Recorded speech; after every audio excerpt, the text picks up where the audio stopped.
Well, hello everybody. It's really a pleasure to be here with you in Toulouse. So I do believe quite a lot of you know ENGIE. For those friends who come from all over the world, we are a global company in 70 countries, 70 billion turnover, and we do 1/3 we sell gas molecules, 1/3 we sell electrons, and 1/3 services. So when Rob was talking coming from Boston, we sell their gas. There is an LNG terminal that we handle. Jim coming from the UK, we, for instance, handle the Olympic Village during the latest Olympic game. And here in Toulouse, I mean, you probably have flown on Airbus planes. We provide utility, and mainly for the A380 production sites. But we also, why are we here? We are very much connected with the MIT. We also have ENGIE labs, about 1,000 people in our company that is doing research, even more colleagues that are doing innovation.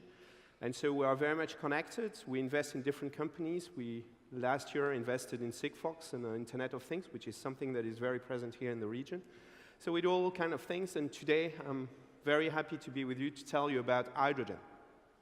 So you're going to say, hydrogen, oh, maybe I've heard about fuel cells. Maybe I've heard about energy being related to hydrogen, but what is it? And it's a bit like if I would be telling you 10 or 15 years ago about PV, and you would say, well, this is very pricey, solar PV. Is it not going to really happen?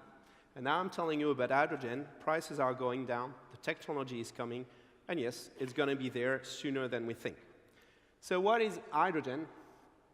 Hydrogen, it's a molecule that is probably the most common molecule on the planet. You have it in water.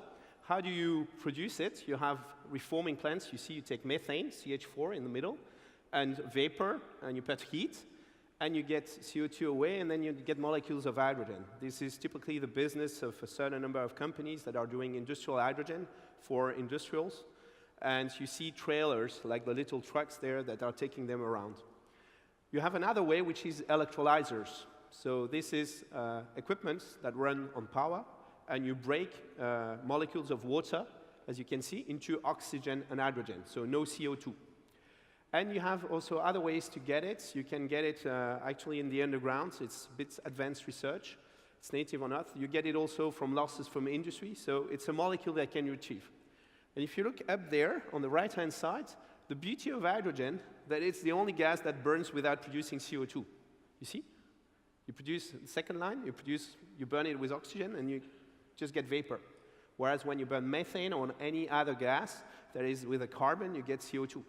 Okay, so only gas that burns without CO2. Then hydrogen can be transported, something you may not know, but there are pipes with hydrogen running to industrial sites and clients. Next to trailers, this is something that you are more accustomed to. But there are also ways to transport it, mixing it with liquids. That's the molecule you see at the lower left part.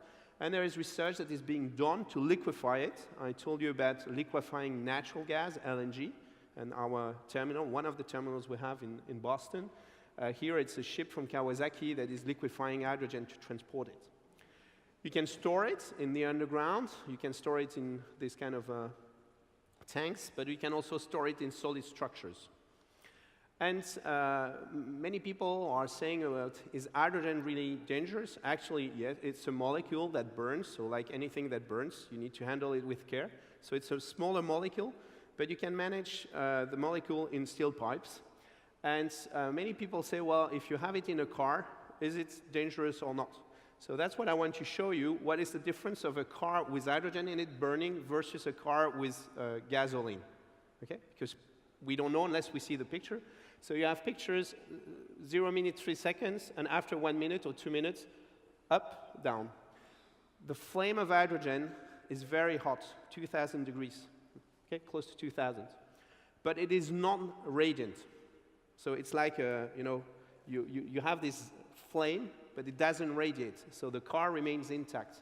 Whereas when you have gasoline, when the car burns, you see all the films, it's radiant. So what is around radiates.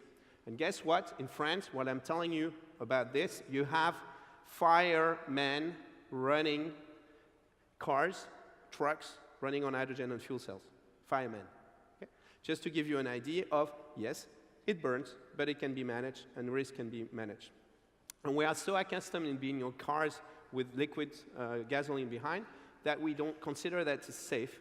Likewise for hydrogen. That's the message I wanted to convey to you. The second very important thing is that the hydrogen is a disruption of the energy chain. You all know about the disruption of PV panels and windmills on the energy chain, and traditional centralized one. I don't need to tell you about that. We all experience it.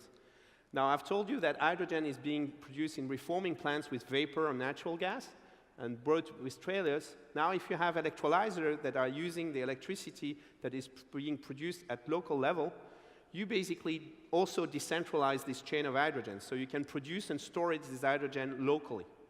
You transform electrons, green electrons, into green hydrogen that you can use. Because you remember, when you use it, it doesn't produce any CO2.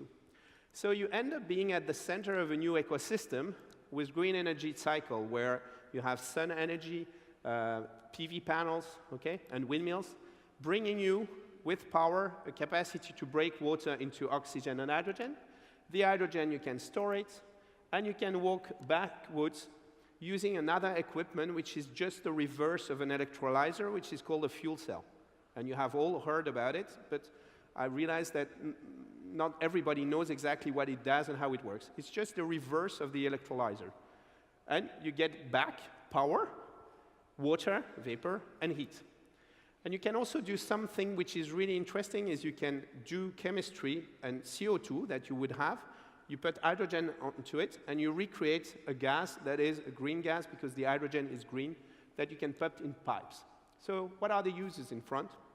You have energy users, industry, energy use in city, industrial use, mobility, and gas networks. First, the heat. We can use it to warm up this building or warm up our house. Guess what? In Japan right now, 300 fuel cells like this are installed, 300,000 fuel cells are installed in homes, okay? And they are producing power and heat. Same power and heat can be used for industrial sites. Then hydrogen is a product that is being used by the industry, but it's also a vector for mobility, because you can use it, as I've showed you, in cars with a fuel cell to get your electric car to move. And last but not least, you can also mix hydrogen in gas networks or use this methane that has been produced with hydrogen that I told you about. So you see how we come, and we are at decentralized level with a new energy vector that can provide solutions to a wide range of users. Now I would like to tell you about what we do at ENGIE on this. First, we just got the authorization. So first, we are part of projects that are testing fuel cell within buildings. So these devices that are producing power and heat that I've showed you before. About 1,000 are tested right now in Europe, and we take part to this. Second, we work on putting hydrogen into gas pipelines at local level. This is distribution, this is in Dunkerque, and we do it also on large pipelines, larger pipelines in the south of France. And last but not least, we also work on putting hydrogen in cars. Okay? So this is a project between Grenoble and Lyon. You see here the CEATEC, which is a client to which we provide services. And you see here cars that are running from between Lyon and Grenoble, running on hydrogen. What are those cars? Let me show you. These cars up there, it's basically an electric Kangoo. Okay, so an FCEV car is an electric car. It's the same as an electric car, and inside you have a little hydrogen tank and a fuel cell. So it takes additional energy on its back.